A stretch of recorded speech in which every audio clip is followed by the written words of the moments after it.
it's Honey Do For Me, aka Honey Do For Me, and today I have the Nike Kyrie 3 performance review for you guys, so let's get right into it.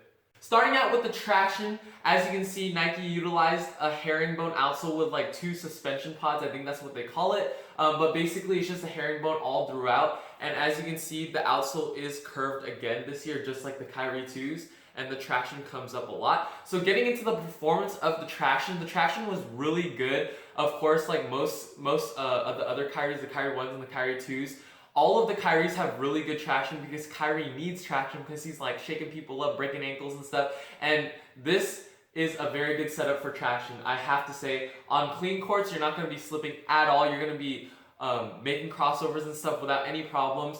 And you don't have to wipe on clean courts, which is really nice. So I thought that the Kyrie 3s performed really well on clean courts.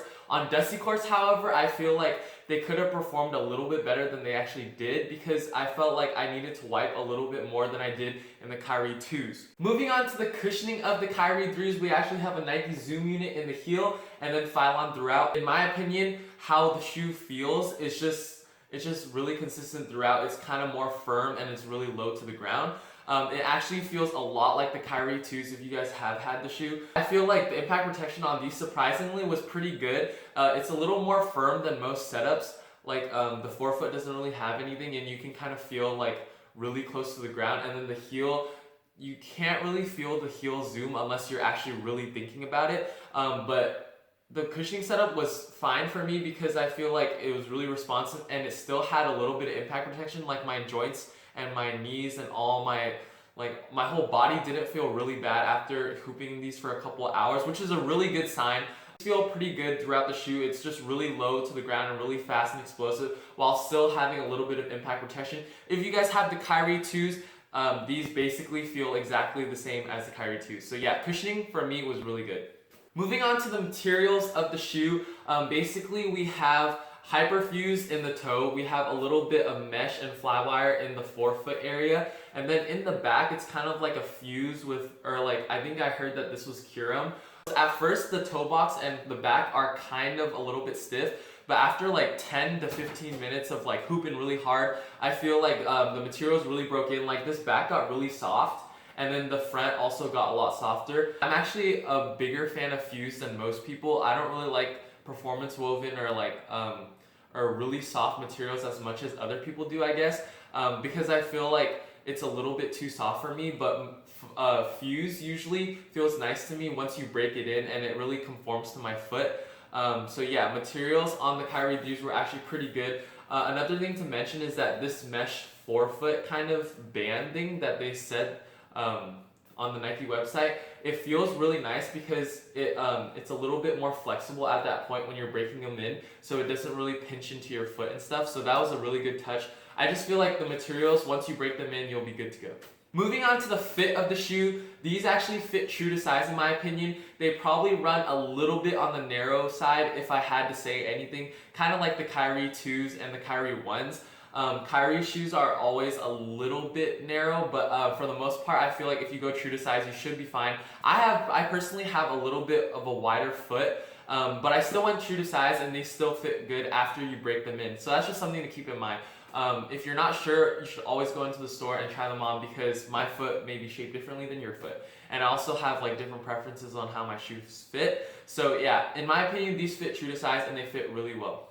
Moving on to the support and lockdown, basically the whole shoe locked my foot down really well, especially after I broke in the materials. Once I tied my laces really tight, I feel like there was just a little bit of dead space in the toe, which is not really a bad thing to me, but that's just something to keep in mind. Like it's not really tight on your toes, which is kind of nice in my opinion because after hooping a lot and stuff, if your shoes are kind of too tight to your foot, like it hurts a lot. But there's just a little bit of dead space in the toe in my opinion. And then also the midfoot lockdown is perfect, and also the heel lockdown. At first there's a little space in between my heel and the back tab, but after I broke them in and tied them really tight, I had no problems with heel slippage or anything.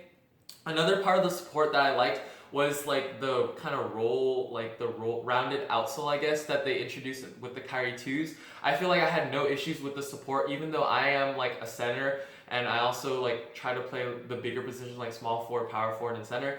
I feel like I had no problems with it. The outrigger wasn't a problem with me. I didn't feel unstable at any time. And yeah, I just feel like the support on the Kyrie 3s were really solid.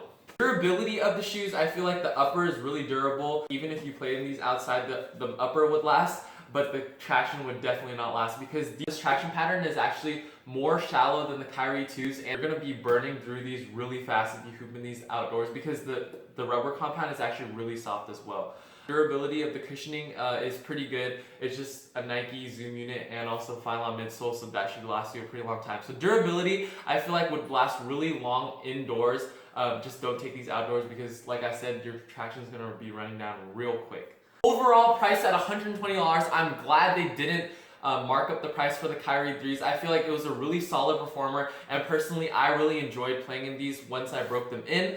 I feel like a lot of people are going to like the price point and also the performance you're getting for the price point. They didn't change too much from the Kyrie 2s, but I think that's a really good thing because I did enjoy the Kyrie 2s, and personally I really like the shoe. I feel like for $120 you're getting a really solid hoop shoe. So that pretty much wraps up my performance review on the Kyrie 3s. Let me know in the comment section down below if you like the Kyrie 3s aesthetically, performance-wise, if you really want to cop them. Like, just let me know in the comment section down below anything you want, basically, and I'll try to get back to you guys as soon as I can. Make sure you like the video if you found it helpful or entertaining, or just like if you like the video in general or you just want to be nice, make sure you like the video. I have more videos coming on my channel, so make sure you subscribe and stay tuned for that. And other than that, I don't have anything else to say, so I'll see you guys in the next video. Peace.